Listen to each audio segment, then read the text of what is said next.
Philippians, I can do all things through Christ who strengthens me.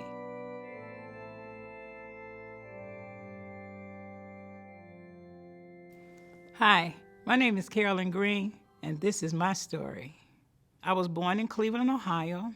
I'm the fourth child of 6. My mom and dad both had full-time jobs, but they also did other work, having after-hour joints, running numbers, and things like that. I watched a lot of people come in and out of our home that drank over the weekends and had problems in their home, and I never wanted to be like that.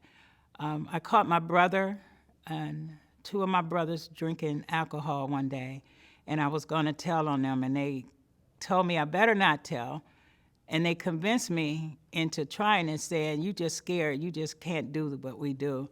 And that was always a challenge for me when they said that you're a girl or you couldn't do certain things. And so I tried it, and the burning came down, and it was all burning in my throat and everything. But after that, I felt invincible. I felt boisterous. I felt that I could say whatever I wanted to say. I would sneak drinks because I didn't want my mom to get drunk. My mom would drink a lot, and when she drank, she would get sick. And I didn't like for my mom to be sick.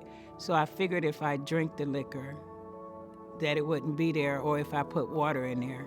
And I became a little drug dealer at an early age, running to get marijuana and stuff for other people. And so that started my journey. At the age of 13, the next door neighbor raped me. I never told anybody about that.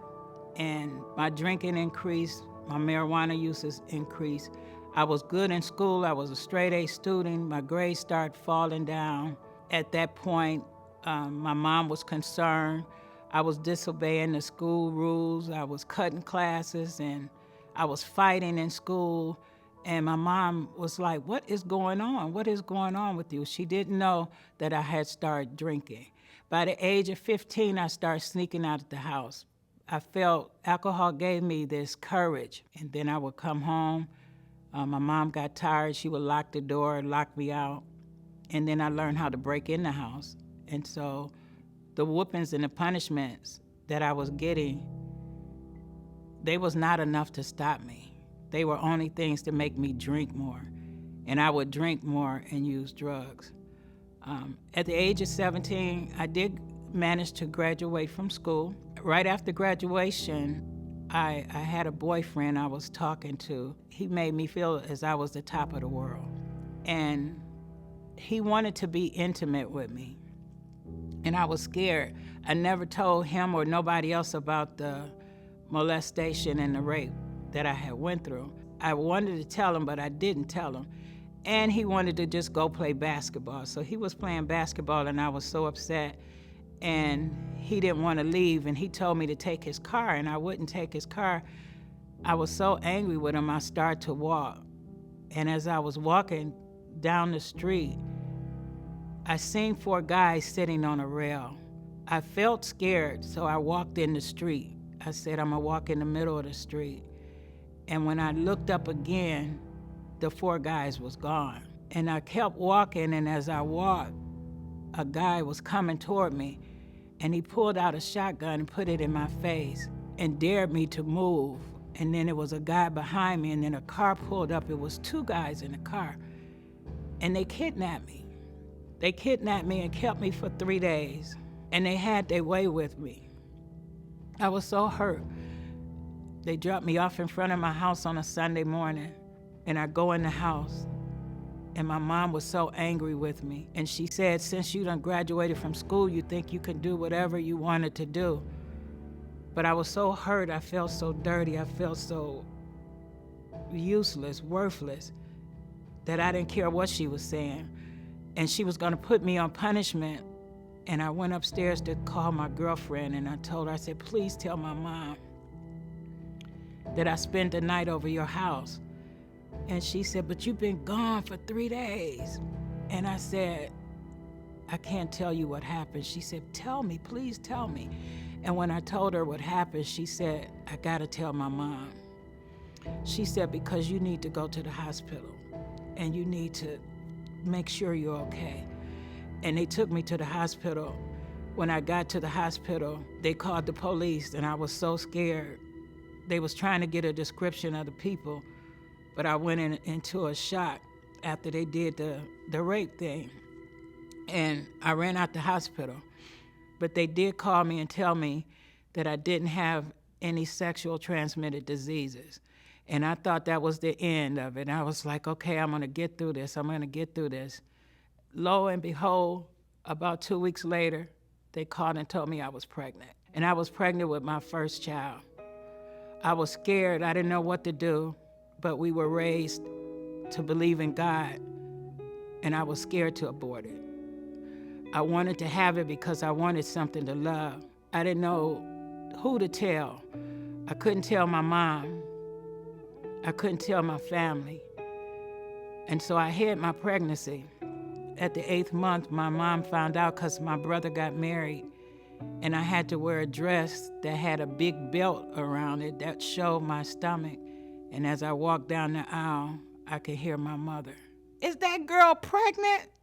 I knew that that was the end and the beginning of chaos. I ended up having my first child, and I tried very hard. I worked 2 jobs. I got a car, and I wanted to actually just be a good mom. Then I met this guy, and I thought he was the answer to my prayers. He was tall and handsome and had a great job until I moved in with him. When I moved in with him, he introduced me to cocaine. He was very controlling and emotionally abusive. He wasn't physical abuse. He wanted to dictate my every move, wouldn't allow me to visit my friends. And then one day I made up my mind to leave him. I figured I could do this without a man. I don't need a man. I wanna get my life back on track. And I went to college, working 2 jobs, trying to raise my children. And so now I got my own place. I'm partying and letting people in that I want to let in, and enjoying both sides of the fence, the career side and the party side. So now I'm doing cocaine, I'm doing marijuana, I'm doing pills and alcohol. And I became my best customer in those pills because I needed the pills to go to work, take care of my children, and to party. And I didn't know how I was gonna do it until I started taking the pills. And the pills became another part of my addiction. I met another guy in a dope house that appeared to have a lot of money. And I said, that's the answer, that's the key. That's who I need in my life. And found out that he too was physically, mentally, and emotionally abusive. Before I moved in with him, I lost the place that I was living in. I ended up losing that place because I quit my job. But I was so into selling drugs and running into people who sold drugs and chasing the money. And then when I met this guy, he would supply my drug need. And by him being abusive, I didn't want to stay there. We would fight every day. Every day we would fight until I found out that I was pregnant. But he wanted me to keep the baby. It was his first. And even in the midst of being pregnant with her, I continued my drug use. I was sick. Half the time I wouldn't eat, going through pregnant emotions and drug withdrawals and all kind of stuff. And going into the hospital to have this baby was like a blessing because it got me away from that guy. However, I ended up going back to this guy because he didn't want his baby in a shelter. And he promised me he was going to get a house. And we did. We did find a house. And so one day I go back to the house and I took my 2 sons with me. And we were there and we got into an argument and a fight. My oldest son kept screaming and hollering. And I looked around, he had found a gun. He cocked the trigger and I begged him to, don't shoot it. I said, give mommy the gun, give mommy the gun. He said, mommy, let's go, let's go. And he forced that man down in the basement and locked the door. And he said, mommy, let's go. And I took the gun from him, but I wouldn't leave. And 'cause I wouldn't leave, my son took his brother and they ran out the house and they ran to my mother's house. And that's when Children and Family Services got involved. And I continue on looking for someone to save my life. And it was always in a man.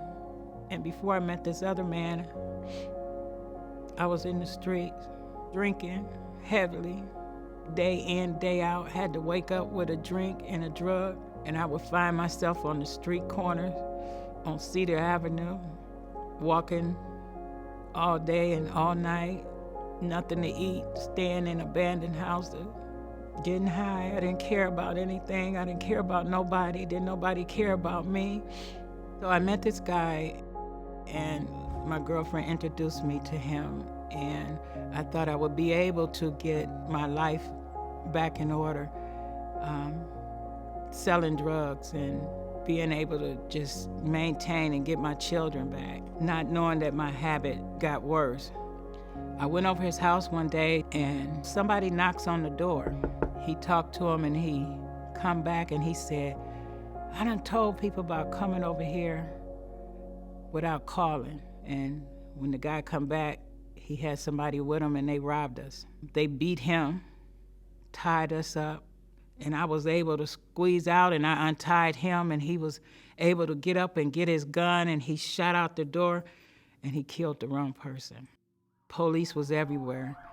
And this is only by the grace of God that when they came in the house, I hid under some clothes. They couldn't find me. And the man ended up going to jail and doing some time, some big time. And so then after that, I had another child. And I met this guy who I thought would save me again. This guy didn't use no drugs. I moved in with him. It was good for about a week, and then I would go disappear. And when I come back, he'd take me back with open arms. And one day he found out what I was doing and told me I needed to stop. And I told him I couldn't stop. And he said, I'll help you stop. He brought me home. I was a housewife for about 2 months and found out I was pregnant, and that was it. I didn't want to be pregnant, and the more I showed, the more people stopped giving me drugs. So I tried to abort my baby. I wanted the drugs more than I wanted her. So I tried to use a hanger to abort her. Not one time, 3 times. The only way I'm gonna stop is if I die. And I stood on the corner and I screamed as loud as I could, if there is a God, come down here and save my life. And that was the beginning of my recovery. From then, God stepped in. A lady pulled up, I'm pregnant. And I asked her to take me to the hospital. The doctor asked me, what are you gonna do today? I said, I want some help. He said, you ain't ready. And a social worker came to me and she asked me what was wrong, and I told her how wrong my life was. And she said she was gonna help me. A few hours go by and the social worker come back and said, Miss Green, won't no hospital take you. They say you high risk, they can't take you. She said, but I'm gonna keep trying. She come back and she said, the only place I can get you is the psych ward. She said, because I believe you got some mental health disorders going on. They locked me up in the psych ward. When I woke up, it was 3 days later. They said I had 14 different drugs in my system, but something changed. Something changed in that psych ward. I met a nurse that I was talking to, and she said I would cuss her out every day. And she made me watch this video about what drugs do to a baby. I couldn't do nothing but cry. I couldn't do nothing but call out to God. I couldn't do nothing but say, I don't want this to happen to my baby. After I watched that video, they enrolled me into Rosary Hall treatment. I stayed there for 28 days, and they ended up putting me in a women's home, a women's Christian home. Another miracle happened in my life.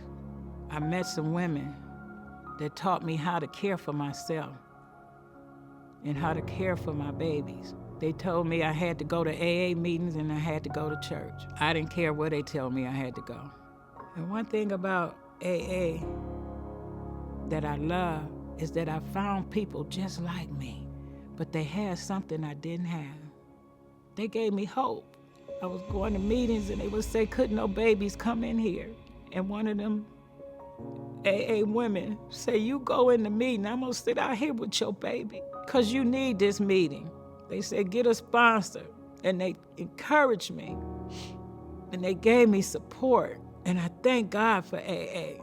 And I started looking around the room and saw people that I knew in the street. Never knew they had been abused and mistreated just like me. And I did what they told me to do. And I got to places that I wanted to get to in life. The only reason they didn't take this last baby from me, because when she came forth, they told me they was gonna take this baby from me. But she came through and she had no drugs in her. I had her 31 days. October the 14th is the day that I got sober. And I had her November the 16th. There was no drugs in her system.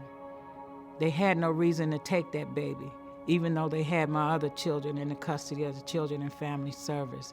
That gave me hope because I had prayed and asked God. I said, God, please don't let this baby suffer from all the stupid things that I did, even trying to abort her, even taking all of these drugs. Don't let nothing happen to this child. I fought for my children. I kept going back before the judge and they kept telling me, do a parenting class, go to treatment. I said, I finished treatment, do another treatment. They made me do an outpatient and aftercare treatment. They made me do 2 parenting classes. I did one in the church. They told me it wasn't acceptable. They made me do another one, and I did what they told me to do. And I went in there, and the judge said, we're going to give you another chance. Gave me another court date. When I went back for that court date, the judge that I had got sick. Only God did this, and it was a new judge. The social worker painted my picture so mean. She said she done lost these kids. She's a drug addict. She this, she that. She ain't never been clean. And I think I had been clean about 6 months when I started trying to get my children back. And the other judge said he wasn't going to read my file, but he wanted to know, was there anything that I had to say? And I told him that I appreciated the system stepping in and taking care of my children when I could not take care of my children myself. And the social worker kept saying that I couldn't have my children. And my mother finally stood up and said she can have her children. And that was the best thing, again, that happened to me, was regaining custody of my children. From there, I continued to stay sober. It was a transition for my children as well. They had been with my mom. They've been in the system, in and out of different places. It was a lot. They hated me. My daughter used to tell me how she used to sit in the window in the bathroom and hope that I would come back. She would look out the bathroom window, and some days she would see me out there on the streets. My sons, they were so upset with me, they just didn't want to have anything to do with me. But the good thing is we went through counseling. In the midst of that, I was crying out to God. And I ended up joining Calvary Hill Missionary Baptist Church. And there I felt a lot of warmth and a lot of love. I accepted the Lord Jesus Christ as my personal Savior. And I walked in them doors and I started off picking up paper. And then I was on the usher board. Then I started working with the children in the candy stripe, helping the children to learn about being a nurse in the church. Then I was in the choir. And next thing I know, God called me to preach the gospel. And so that's what I do. I own my own business, Green Acres, counseling and group services. The program with Green Acres remind me so much of the people that was in my life and what I wanted to be. Everybody in Green Acres had some kind of issue, but they learned to live together and work together in order to have harmony in their little small town. And so my agency is a counseling service for women walking in change. I opened that up in 2018, and I'm so grateful for that. I can do all things through Christ who strengthens me. That's my story.